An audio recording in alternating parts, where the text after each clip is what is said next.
오늘 본문 말씀이 있는 호세아서는 북왕국 이스라엘에 선포된 말씀입니다. 북왕국 이스라엘은 아수르에 멸망한 이후 사실상 공중분해됩니다. 남왕국 유다만 바벨론 포로 이후에도 백성들이 돌아왔고 명맥이 유지되었습니다. 남왕국에는 이후 유다와 베냐민과 레위 지파가 존속했습니다. 그러나 북왕국을 상징하는 사마리아에는 완전히 명맥이 끊겨서 그 백성이 이방인으로 취급되었습니다. 북왕국 이스라엘은 포로가 돌아오지도 못했고 그 땅에 다른 민족들이 이주해 살았기 때문입니다. 그럼에도 북왕국 이스라엘에 선포된 예언들을 보면 하나님이 그들을 치료하시고 돌이키신다는 말씀이 꾸준히 선포됩니다. 흥미로운 것은 흘러 들어와서 사마리아에 정착한 이방인들이 그 땅의 사람들과 피가 섞이고 그 땅의 신 중에 하나로 여겨지던 여호와 하나님을 섬기게 됐다는 것입니다. 이것이 유다의 순혈 유대인들에게는 못 견디게 괴로운 현실이었습니다.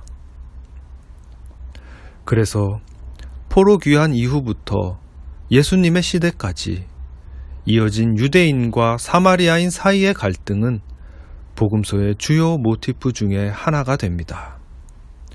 요약하면 하나의 국가 이스라엘이 두 나라로 갈라졌고 이후에 둘 다 망했는데 남왕국 유다는 혈통이 유지되었고 북왕국 이스라엘은 흩어져 피가 섞이면서 이방화되었다.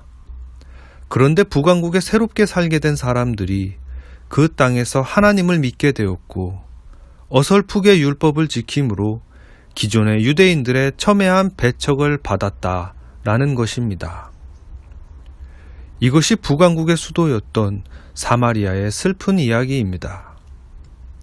그런데도 구약의 예언서에는 하나님이 북왕국도 마지막에 반드시 돌이키신다는 말씀이 꾸준히 선포됩니다.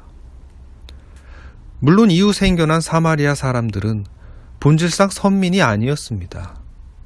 이들은 나중에 굴러 들어온 사람들입니다. 율법의 언약으로 보면 이들은 약속이 없는 자들입니다.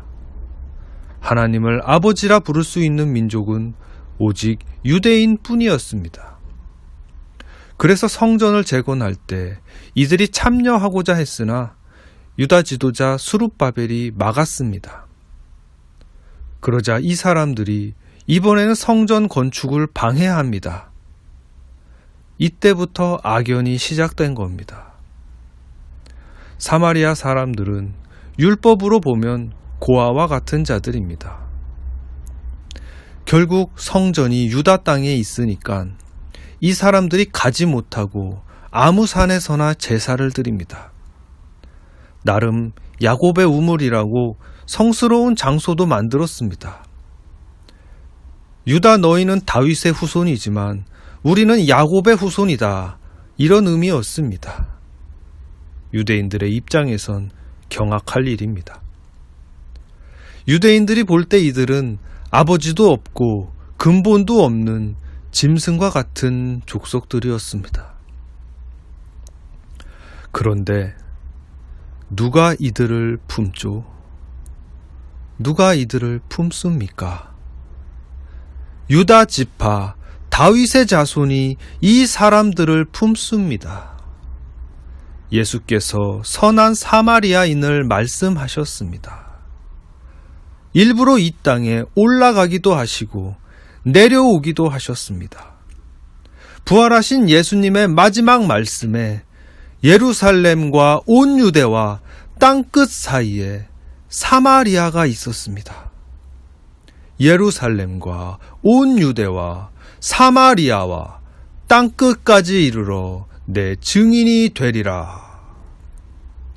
사마리아는 땅끝에서 부르심을 받은 이방인들의 첫 열매를 상징합니다. 하나님은 당신의 땅에 언약의 본 백성이 아닌 고아와 같이 버려진 이들을 불러 이방인 중에 복음의 첫 열매가 되게 하셨습니다. 하나님은 멸망한 이스라엘에 버려진 백성들에게 말씀하십니다. 내가 나를 위하여 그를 이 땅에 심고 긍휼히 여김을 받지 못하였던 자를 긍휼히 여기며 내 백성이 아니었던 자에게 향하여 이르기를 너는 내 백성이라 하리니. 하나님은 허다한 민족이 이스라엘로 돌아오게 하십니다. 하나님은 허다한 민족이 하나님을 예배하게 하십니다. 그들은 이르기를 주는 내 하나님이시라 하리라.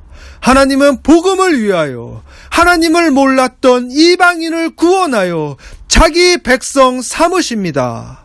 내가 나를 위하여 그를 이 땅에 심고 긍휼을 받지 못하던 자에게 긍휼히 여기며 내 백성 아니었던 자에게 향하여 이르기를 너는 내 백성이라 하리니. 그들은 이르기를 주는 내 하나님이시라 하리라 하시니라. 아멘.